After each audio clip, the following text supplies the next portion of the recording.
Well, the EU claims the crisis was resolved quickly and conclusions drawn about stronger border protection.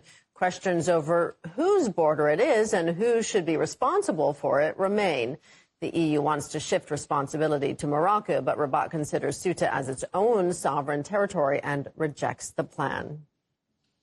We all want to have good relations, but if Morocco does not want this, then we will have to ask it to at least show respect. We cannot ask it to change its policy, not even its foreign policy. Its approaches are legitimate, but we can ask it to respect Spain's territorial integrity and the security of our borders.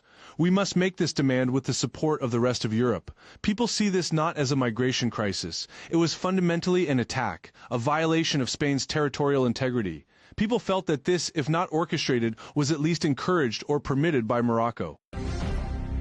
We can speak now live with the UN Polisario representative and Western Sahara referendum mission coordinator, Sidi Omar. Mr. Omar, good to have you on the program with us.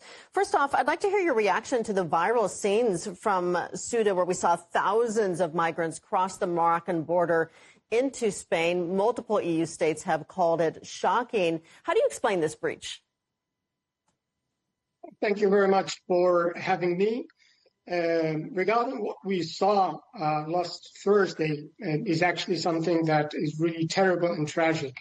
And my take on this is that first, there's a human dimension. I mean, 60 to 70,000 people stormed the Spanish city of Ceuta, and we're told that at least 72 people, according to the Spanish estimates, died. And this is really tragic, and our condolences and sympathies go out to the families and all of those who have lost loved ones in this tragic event. And by the way, as far as I know, the Moroccan authorities have not declared any mourning for the loss of their own citizens. So this is the human dimension that we saw. But there's also a political and security dimension, which is very important and that we have to focus on.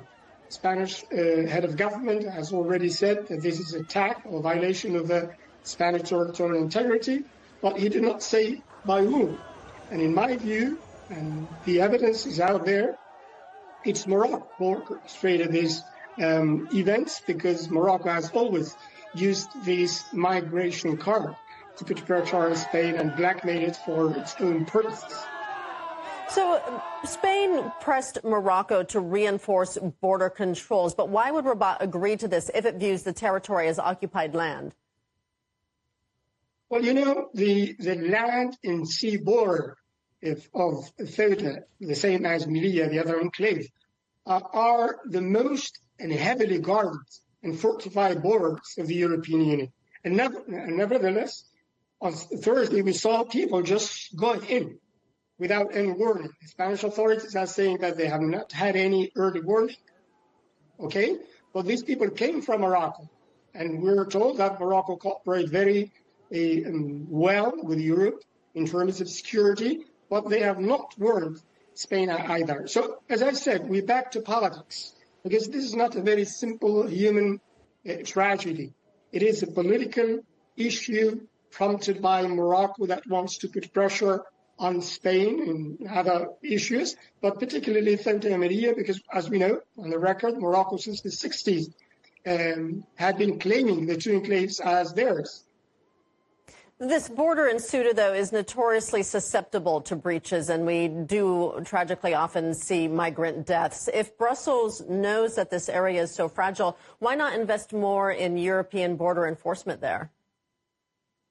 Well, this is what I was saying. According to Europe security reports, the sea and land of Ceuta and Melilla, because it's the only European border with Africa, are heavily guarded and fortified.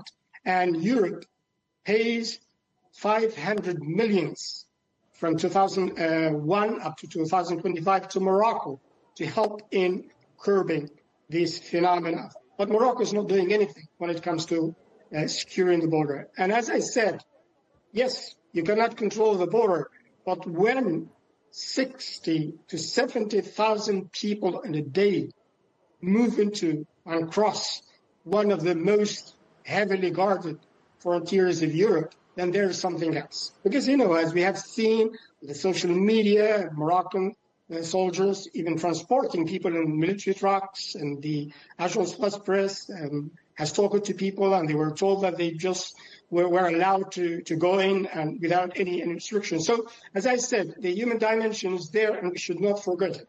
But essentially, this is a political tool that Morocco has already used back in 1975 when it sent its Black Marshal to Western Sahara to force Spanish hand.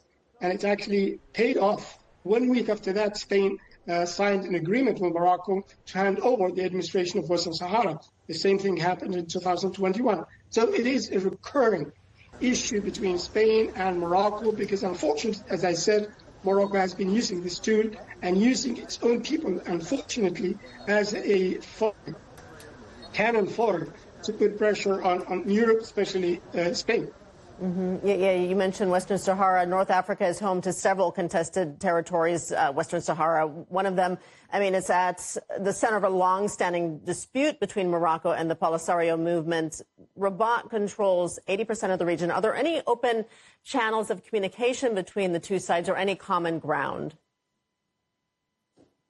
So far, there's only a UN-led process to kick off a negotiation process.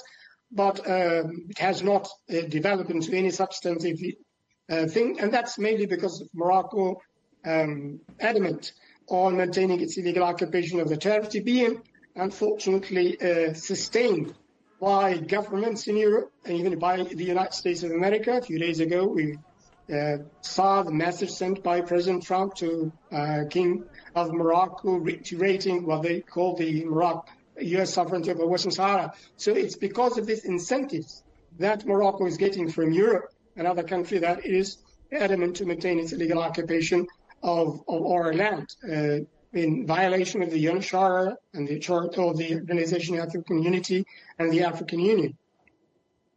Madrid has routinely weighed in on the Western Sahara issue, showing support for Morocco, Algeria, and the Polisario at different times. Do you think Spain is looking for a real solution to this issue, or are there other motivations at play? You know, prior to the pressure put by Morocco on the Spanish government, they were trying to help in this because of their historical responsibility as to Western Sahara being a former Spanish colony. But again, back to the blackmail, Morocco used all cards, including, as media reported, the use of the spy software, Pegasus, to even spy on the personal phone set of the Spanish prime minister. So there's always this attempt to infiltrate Spain and throughout Europe, because as you may know, many European capitals, part of the narrative, saying that Morocco is very strategic ally to the Europe because it helps in three key strategic elements: migration, terrorism, and drug trafficking.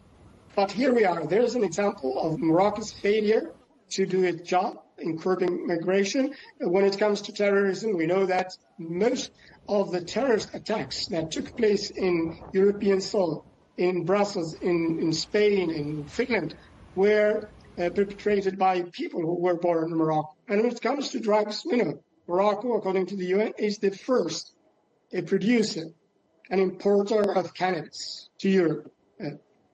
So this is the situation, the geopolitical context in which Morocco behaves. And as I said, it uses cards to neutralize Spain, unfortunately. And Spain's now position is one of being servile to Morocco's whims. And the latest of these moves is what we're seeing nowadays on the enclaves of Ceuta. And perhaps we'll see it tomorrow in Melilla. Nobody knows.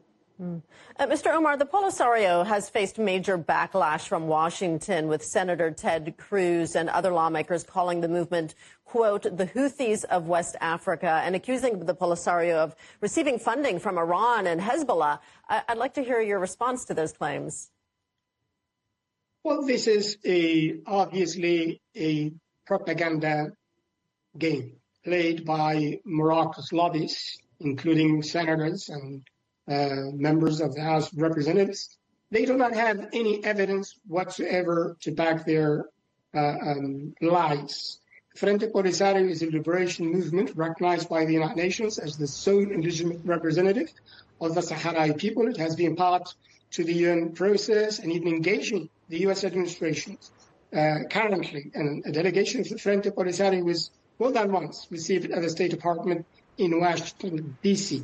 So, but this is just a sign of the bad faith by Morocco that does not want to engage seriously in this process, as I said. So this is part of this narrative trying to disinform and mislead the international public opinion, but everybody knows, especially those with knowledge, that the Frente Polisario has never been associated with any type of indiscriminate violence against civilians. It's a liberation movement fighting for respecting the inalienable right of the Saharaui people to self-determination and independence.